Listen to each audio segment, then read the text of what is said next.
क्या आपने कभी सोचा है धरती के नीचे भी कोई दुनिया हो सकती है जहां हीरे जवाहरात की नदियां बहती हों, जहां सांपों के राजा महल बनवाते हों और जहां समय हमारी समझ से बिल्कुल अलग चलता हो? क्या प्राचीन आर्षि जानते थे कि ब्रह्मांड में अनगिनत आयाम है जहां हर पल नई सृष्टि जन्म लेती है? क्या पटाल लोक सिर्फ एक कथा है या फिर समानांतर आयाम का ऐसा रहस्य जो विज्ञान की मल्टी डायमेंशनल थ्योरी से भी पुराना है? रुकिए, हम खोलने जा रहे हैं पटाल लोक की छिपी दुनिया का पर्दा। तैयार हैं? तो चलिए शुरू करते हैं यह रहस्यमयी यात्रा। हिंदू धर्म कहता है हमारा संसार बस एक पतली परत है, एक स्तर। प्राचीन ग्रंथ जैसे विष्णु पुराण, भागवत पुराण और महाभारत ब्रह्मांड को 14 लोकों में बांटते हैं। ऊपर के 7 लोक भूव, स्व, महा, जन, तप और सत्यलोक, जहां आत्मा ऊंचाई की ओर बढ़ती है। सत्यलोक ब्रह्मा का निवास, जहां समय की सीमाएं खत्म हो जाती हैं। और इसके नीचे हैं 7 पाताल लोक, अतल, वितल, सुतल, तलातल, महातल, रसातल और पटाल। इन्हें कहा गया बिल स्वर्ग,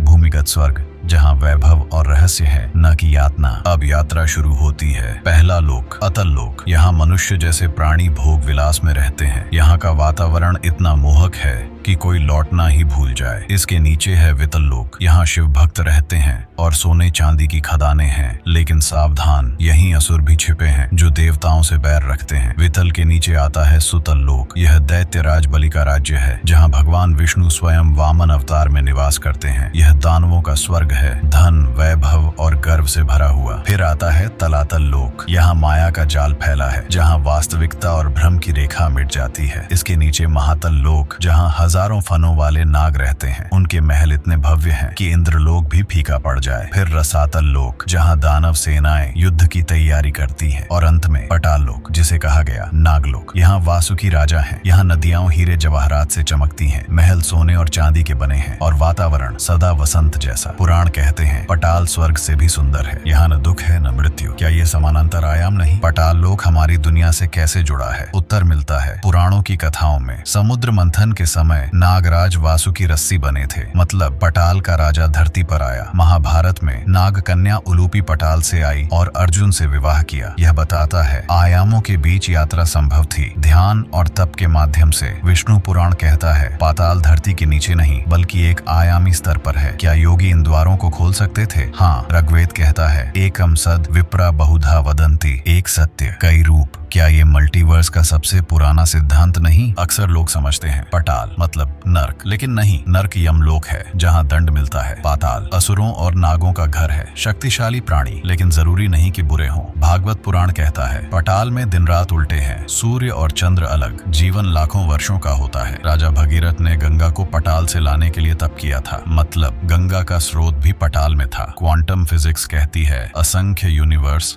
साथ साथ मौजूद हैं। विष्णु सहस्त्र नाम कहता है भगवान अनंत ब्रह्मांडों के स्वामी हैं। क्या यह स्ट्रिंग थ्योरी का ही वैदिक रूप नहीं? प्राचीन भारत ने ब्रह्मांड को कई स्तरों पर समझा। उपनिषद कहते हैं ब्रह्म सत्यम जगत मिथ्या, हमारा संसार एक परत है और पटाल दूसरी। नारद जैसे आर्षि स्वर्ग पाताल दोनों में घूमते थे। क्या आज भी पटाल है? शायद हाँ, लेकिन यह भौतिक नहीं, वाइब्रेशनल लेवल पर मौजूद है। स्ट्रिंग थ्योरी कहती है आयाम मुड़े हुए हैं। वेद 3000 ईसा पूर्व यही कहते थे। ज्ञान कहाँ से आया? दैवीय दृष्टि से। कहा जाता है शेषनाग धरती को थामे हैं और जब असुर ऊपर आएंगे तो कलयुग का अंतिम अध्याय शुरू होगा। क्या कोई गलती से पटाल पहुंच सकता है? पुराण कहते हैं हाँ, लेकिन उसके द्वार छिपे हैं, कहीं प्रयागराज के संगम पर, कहीं हिमालय की गुफाओं में। पर वहां जाने के लिए शुद्ध मन और तप की आवश्यकता है। पाताल में समय अलग चलता है, वहां का 1 वर्ष, यहाँ का 1 माह। क्या यह आइंस्टीन की रिलेटिविटी से मेल नहीं खाता? शायद प्राचीन भारत समय और अंतरिक्ष यात्रा के रहस्य